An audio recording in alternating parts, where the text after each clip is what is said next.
O jogo do Grêmio com o Palmeiras, briga na parte mais alta da tabela, deu tricolor na arena 1-0. Vamos dar uma olhada aí nos melhores momentos da partida. O Grêmio começou melhor e logo aos 9 minutos consegue marcar com o João Pedro. A gente já vai ver o lance. O Vila Sante toca para o Soares, que de primeira ali, muito inteligentemente, já encontra o João Pedro.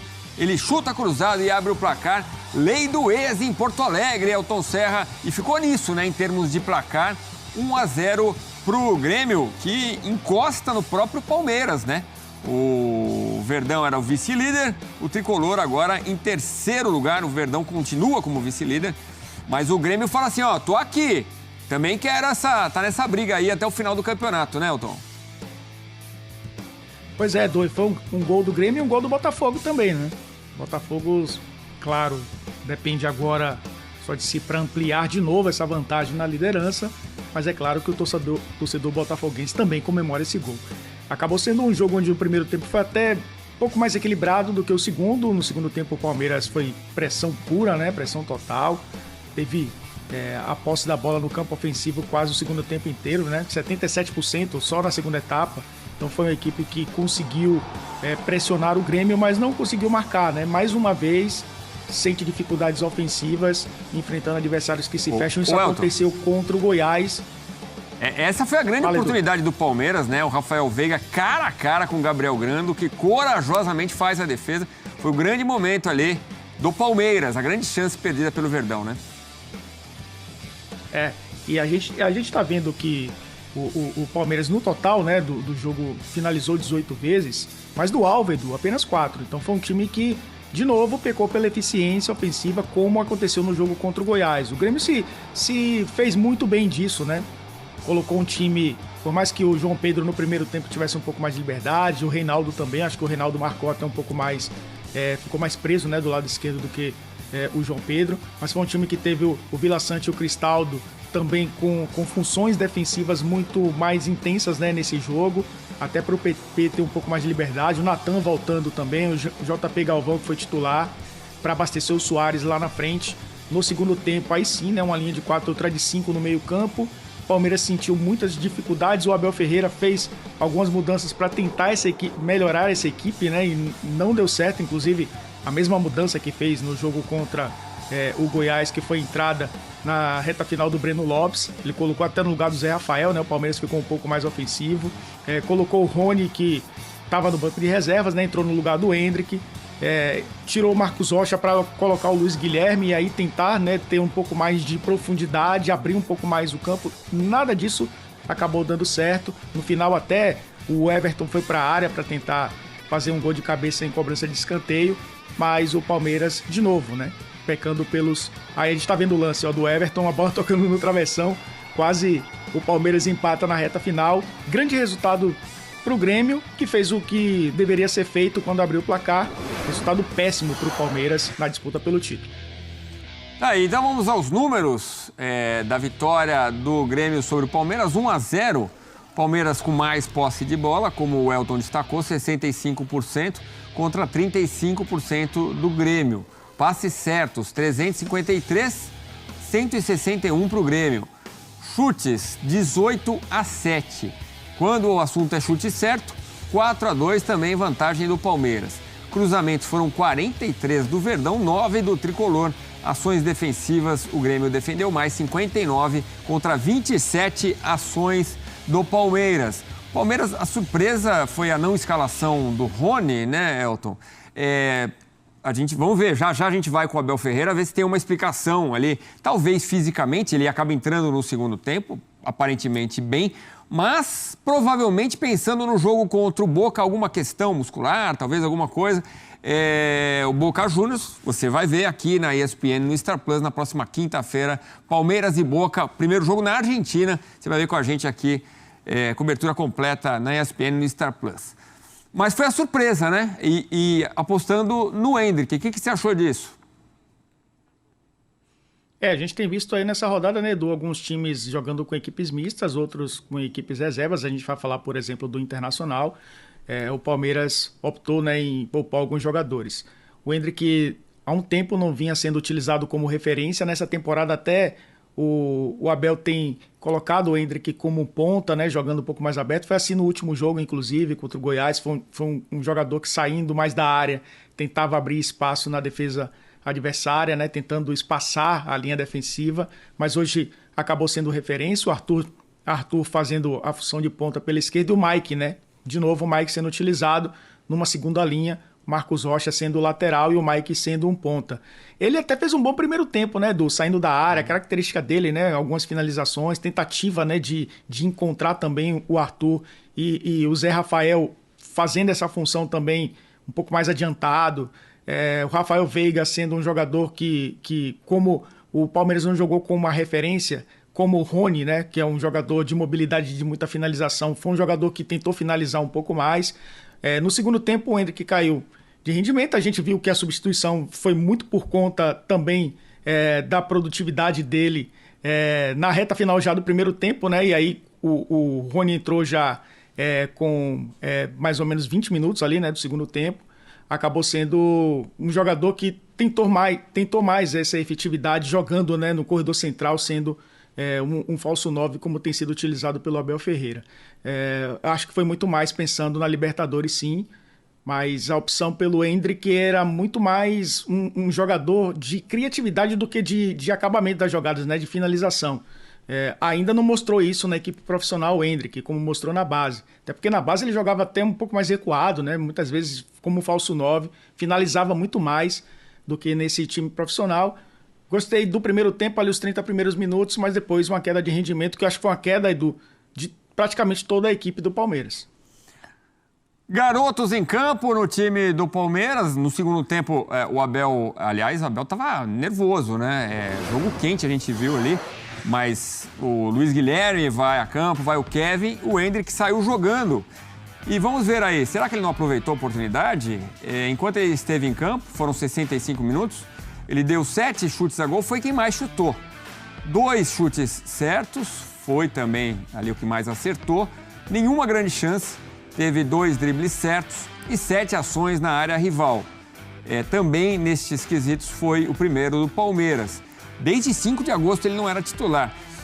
E aí, Elton, aproveitou ou não a oportunidade?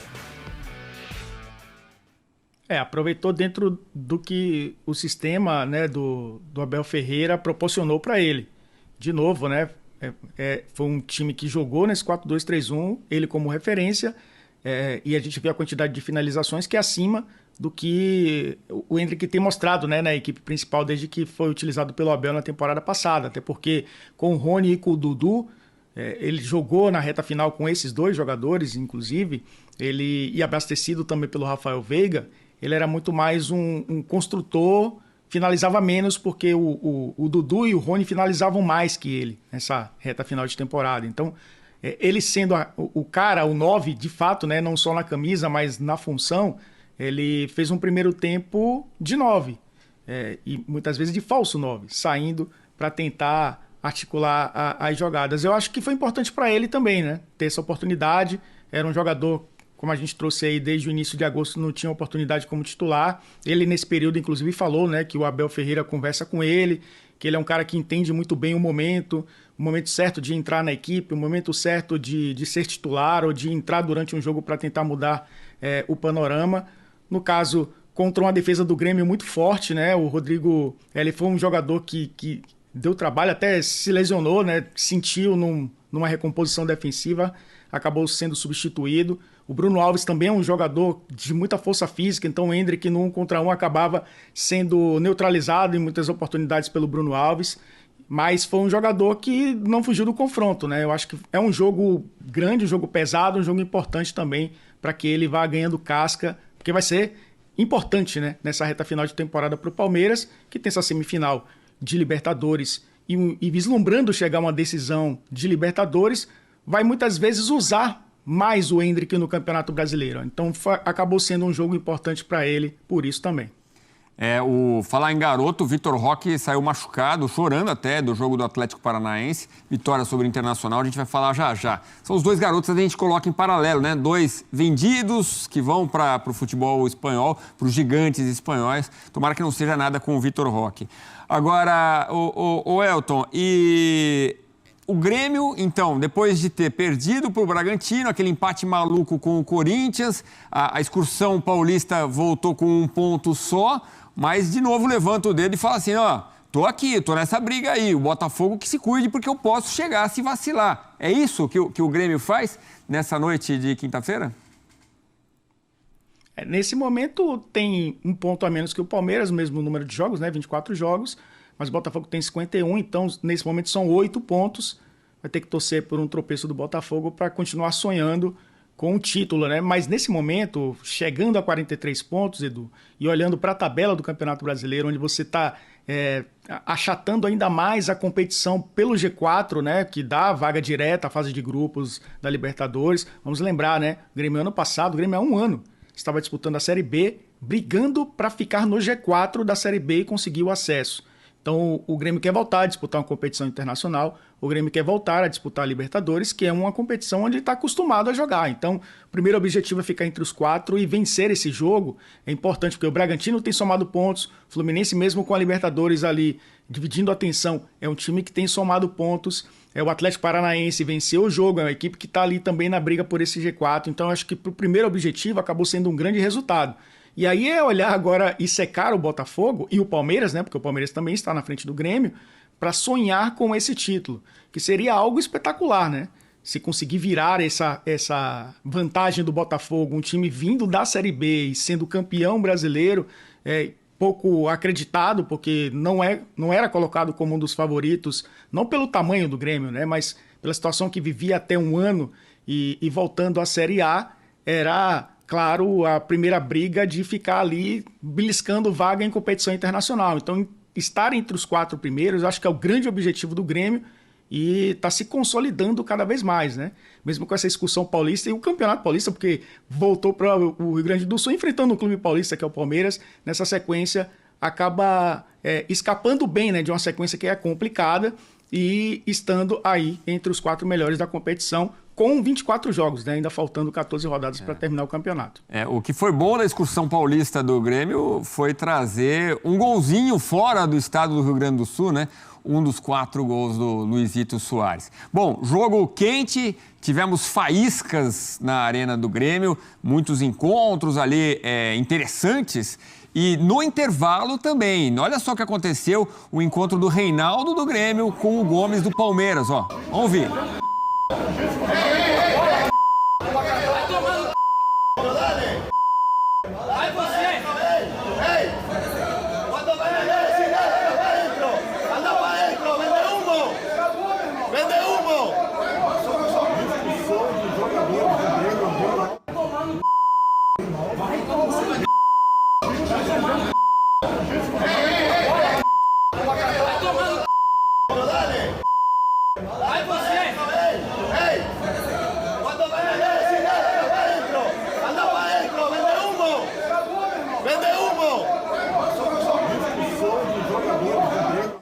Pois clima quente no intervalo. O Luizito Soares, a gente teve uma sequência de pis, porque não poderíamos colocar aqui num horário nobre como agora. Mas o vende humo que o Luizito Soares disse é algo como falastrão, ou o nosso popular fala muito. Não é o caso do nosso Gustavo Berton, que ele só fala o que tem de informação mesmo. O Berton vai trazer, direto da Arena do Grêmio, mais informações sobre essa vitória do Tricolor sobre o Palmeiras, mas e sobre esse encontro no intervalo entre Gomes e o Luizito Soares ali também, a turma do Deixa Disso entrando em campo, mas Gomes e Reinaldo, mais alguma informação? Ficou tudo bem no final? Boa noite, Berton. Oi, Elias, tudo bem? Boa noite para você, a todos. Pois é, eu conversei com o Reinaldo, né, a respeito disso. Os jogadores do Palmeiras não falaram nessa saída de campo aqui da arena, vão falar depois da entrevista do Abel Ferreira, mas eu pude conversar com o Reinaldo. E o Reinaldo disse que isso é treta antiga, viu? Do tempo que ele ainda estava no São Paulo, o Gustavo Gomes pelo Palmeiras, disse que eles já se provocavam dentro de campo. O Gustavo Gomes, segundo o Reinaldo, gosta de fazer algumas piadinhas no campo, isso foi irritando, e aí no vestiário acabou com esse bate-boca. O Reinaldo até chegou a dizer, olha, para mim, a gente sempre bateu boca desde que eu estava no tempo do São Paulo, mas isso ficava dentro de campo, a gente nunca tinha levado para fora. Foi a primeira vez que ele quis levar isso para fora de campo. Palavras do Reinaldo, né? Segundo ele, uma provocação aí do Gustavo Gomes. Depois a gente pode reproduzir a entrevista com o Reinaldo, e o Gustavo Gomes deve falar também na saída do vestiário do Palmeiras quando for pro 11. A gente pode ter a versão do jogador paraguaio nessa treta que aconteceu no intervalo da partida. Bom, mas como você falou, né? Jogo quentíssimo aqui na Arena do Grêmio, desde os primeiros minutos de jogo, onde o Grêmio começou até a partida melhor, fez o seu gol, e aí depois viu o Palmeiras vir para cima, empilhar algumas chances até no primeiro tempo. O Gabriel Grando chegou a salvar um lance espetacular, quase em cima da linha, né, na conclusão do Zé Rafael. A bola acabou não entrando. E na segunda etapa a mesma coisa, né? O Palmeiras tentando empurrar o Grêmio para o setor defensivo e o Grêmio sem sofrer o gol ali atrás. Aliás, essa era uma grande preocupação do Renato. O Grêmio tinha sofrido 6 gols nos últimos 2 jogos. Ele justamente usou os dias que teve de treino para estancar esse setor defensivo do Grêmio, para que não sofresse gols, e deu certo. Por outro lado, o Palmeiras, né, que não sofria gol há 8 partidas, acabou sofrendo esse gol do Grêmio. O Grêmio também quebra um tabu, né, que não vencia o Palmeiras aqui na sua arena desde 2016. O Grêmio ainda não tinha vencido o Palmeiras na era Abel Ferreira. Foi a primeira vitória do Grêmio com o técnico português no comando do Palmeiras. Essa vitória recoloca o Grêmio no G4, agora é o terceiro colocado, e para uma reação do Palmeiras, né, que jogaria, caso conquistasse a vitória, uma pressão para cima do Botafogo, que poderia ficar mais perto da tabela. Isso não aconteceu. E na saída de campo, que a gente pôde ouvir também de alguns jogadores do Grêmio, é que o Grêmio volta a falar, mesmo que timidamente, no título do Campeonato Brasileiro. O Grêmio tinha parado de falar em título depois da passagem por São Paulo, derrota para o Bragantino, empate com o Corinthians. O Grêmio adotou um discurso de que a vaga na Libertadores era o principal objetivo nesse restante Campeonato Brasileiro. Mas claro, né, Edu, ganha do Palmeiras, um jogo importante, um jogo grande, uma grande equipe como é o Palmeiras. E se o Botafogo, que joga amanhã contra o Corinthians, não vencer, essa distância ficar aí nos 8 pontos, o Grêmio obviamente vai voltar com um discurso de que ainda dá para chegar no líder do Campeonato Brasileiro. Mas esse é o cenário por aqui. Daqui a pouco as entrevistas dos 2 treinadores. O Abel até saiu um pouco antes do jogo acabar, passou por aqui muito brabo, teve um bate-boca, inclusive nos bastidores, ali na passagem pelo túnel. Alguns dirigentes do Grêmio também indo cobrar arbitragem pela expulsão do Vila Sante. O Grêmio terminou o jogo com um homem a menos, como você falou, né? Jogo quente aqui na Arena do Grêmio. Daqui a pouco a gente vai ouvir os treinadores e quem sabe também alguns jogadores do Palmeiras. Palmeiras que perde aqui para o Grêmio em Porto Alegre. O Grêmio avança na tabela, encosta um pouco mais os líderes e volta ao G4 do Campeonato Brasileiro. Edu. Você falou do Abel, Berton, ele até sai antes do final do jogo, né? Então, as entrevistas dos treinadores prometem. A gente vai mostrar aqui no Sport Center. O Grêmio teve ainda a chance de fazer um segundo gol. O Luizito Soares serve o André na direita, acaba, não sabe se chuta, se cruza, né, Berton? O Grêmio efetivamente teve chance até de ampliar o placar num determinado momento. E eu imagino que muito torcedor está falando: aquela mão do Yuri Alberto, se aquele pênalti tivesse sido marcado, estaria ainda melhor, né? Imagina que o Grêmio agora estaria a 6 pontos, né, do Botafogo, jogaria uma pressão para o líder do campeonato, como eu falei, joga amanhã. O Renato optou, principalmente na segunda etapa do jogo, a colocar um Grêmio competitivo em campo e jogar, como a gente fala, por uma bola, né? Sabia que o Palmeiras faria uma pressão muito grande, até pela qualidade que tem o time do Palmeiras. No segundo tempo até o Abel colocou o Rony, foi uma opção do Abel, por exemplo, começar com o Endrick na primeira etapa. Ele deu trabalho para a defesa do Grêmio, mas depois colocou o Rony. Sabia que o Palmeiras viria fazer uma pressão como fez durante todo o primeiro tempo e optou por um time competitivo. O time do Grêmio foi bem diferente. Aliás, muitos torcedores falam, né? Se o Grêmio conseguisse fora de casa o que tem, o estilo de jogo que adota dentro da sua arena, estaria até numa colocação talvez melhor, brigando mais intensamente pelo título do Campeonato Brasileiro. Aqui na arena o Grêmio tem mais de 80% de aproveitamento nesse Campeonato Brasileiro, mas fora não consegue ter essa pegada que tem aqui dentro como teve hoje. Então adotou por um jogo mais competitivo o Renato, mais truncado, é verdade, e o Grêmio teve chance. Essa do André foi uma que passou perto, o Everton Galdino bateu uma bola também que passou próximo do gol do Everton. É verdade que o Palmeiras teve bola na trave também no fim do jogo com o Gustavo Gomes cabeceando uma bola depois da cobrança de escanteio, mas não conseguiu mudar o placar. O Grêmio comemora muito essa vitória, o torcedor do Grêmio comemorou muito essa vitória, porque é uma vitória que pode embalar contra um grande adversário nesse Campeonato Brasileiro. Valeu, Berton. Qualquer novidade é só chamar, a gente volta contigo na arena. Bom, o Luizito Soares teve até uma chance também. Ele dá assistência para o gol do João Pedro e tem uma chance que acaba indo na lua, mas é bom demais o Luizito, né? É bom vê-lo em ação no Campeonato Brasileiro. Em noite de garçom, o artilheiro. 41 jogos pelo Grêmio, 41 vezes como titular, 19 gols, 0,46 por jogo, 12 assistências agora, né? Com essa no jogo contra o Palmeiras, 114 minutos para participar de um gol. Isso porque tá com 36, viu, Elton? Tivesse com uns 28, ia fazer mais ainda. Mas não é bom demais ver o Luizito em campo? Ele tem uma inteligência, como ele encontra, às vezes, o caminho mais fácil num toque só, né? Contra o Corinthians foi uma beleza, como ele acha o espaço ali, um biquinho. E a assistência também foi espetacular para o João Pedro, de primeira ali. É um jogador muito inteligente, muito acima da média, né?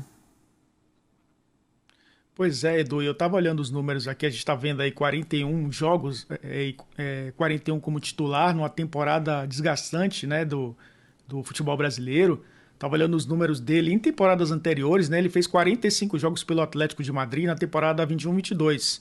Se for somar os 16 jogos que ele fez pelo Nacional, quando ele voltou ao futebol sul-americano, você tem 57 jogos que ele fez em uma temporada, a temporada europeia é diferente, né? Começa no meio do ano, mas uma temporada e meia.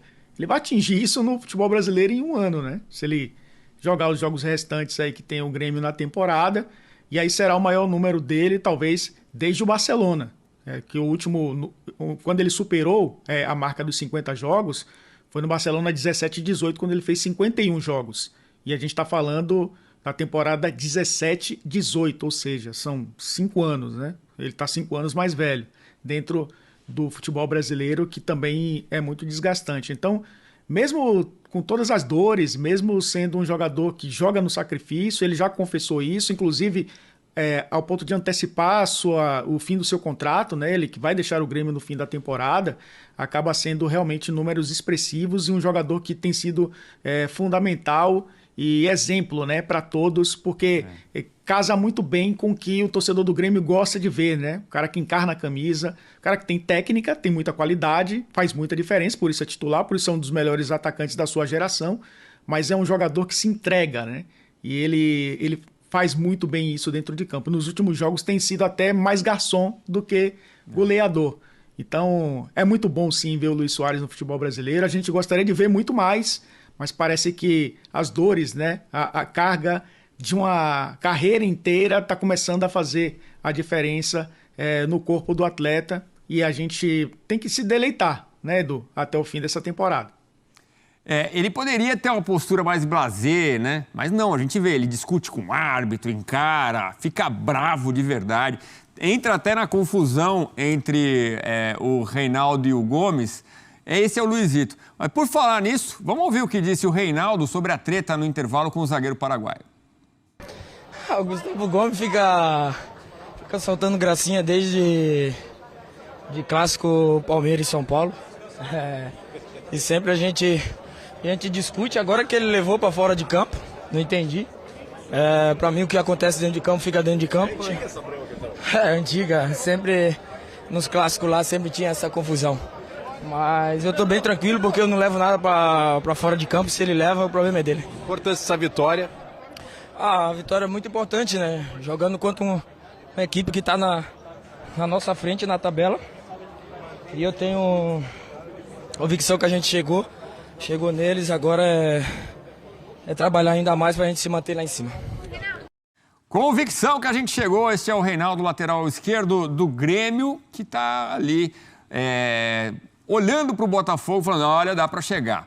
Bom, o fato é que o time, no ano passado, na Série B, vai fazendo uma super temporada e só tem o Campeonato Brasileiro pela frente, enquanto o Palmeiras divide suas atenções com a Libertadores. Quinta-feira você vai ver com a gente, ESPN e Star Plus. Boca e Palmeiras, simplesmente semifinal de Libertadores. E aí eu te pergunto, Elton, o ataque sem o Dudu, tá sentindo falta. O Arthur do lado esquerdo não tá tão encaixado. É para preocupar o torcedor palmeirense que está, sim, pensando em Libertadores? Sempre preocupa quando a gente olha o adversário, a tradição do adversário. O Boca não vive os seus melhores momentos. Não vive mesmo. Mas não vivendo os seus melhores momentos, chegou a uma semifinal de Libertadores. E o Palmeiras conhece muito bem o Boca Juniors conhece muito bem o Palmeiras e conhece muito bem essa competição. Então, mesmo com um time completo, né, já seria um jogo para o torcedor ficar realmente atento, ficar preocupado pelos 180 minutos e não pela qualidade do Palmeiras e pela maturidade do Palmeiras em disputar esse tipo de competição. Mas é lógico, Edu, que quando a gente olha para o elenco e percebe que seus principais jogadores não vivem um grande momento, né? O Rafael Veiga é um jogador de seleção brasileira, ainda assim é um jogador importante, mas ele faz parte de uma engrenagem que funcionou muito bem com o Rony, com o Dudu, né, na temporada passada com o Scarpa, e agora, né, a utilização do Arthur.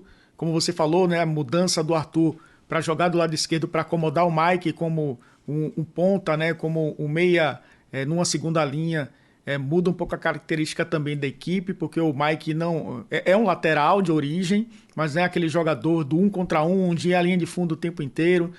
Muitas vezes ele até abre o campo para o Marcos Rocha se tornar um construtor um pouco mais por dentro. O Marcos Rocha muitas vezes se tornando o terceiro zagueiro, então ele acaba sendo um lateral de fato, então muda um pouco a característica da equipe. Vai fazer falta, né? É lógico que sim, e todos sabem disso dentro do Palmeiras, e a torcida do Palmeiras sabe muito bem disso. Mas eu acho que o grande diferencial do Palmeiras nos últimos anos é o conjunto. Eu acho que o conjunto pode ser e vai ser, né, o trunfo da equipe nesses confrontos contra o Boca Juniors. O Abel sabe muito bem, né, colocar um time de...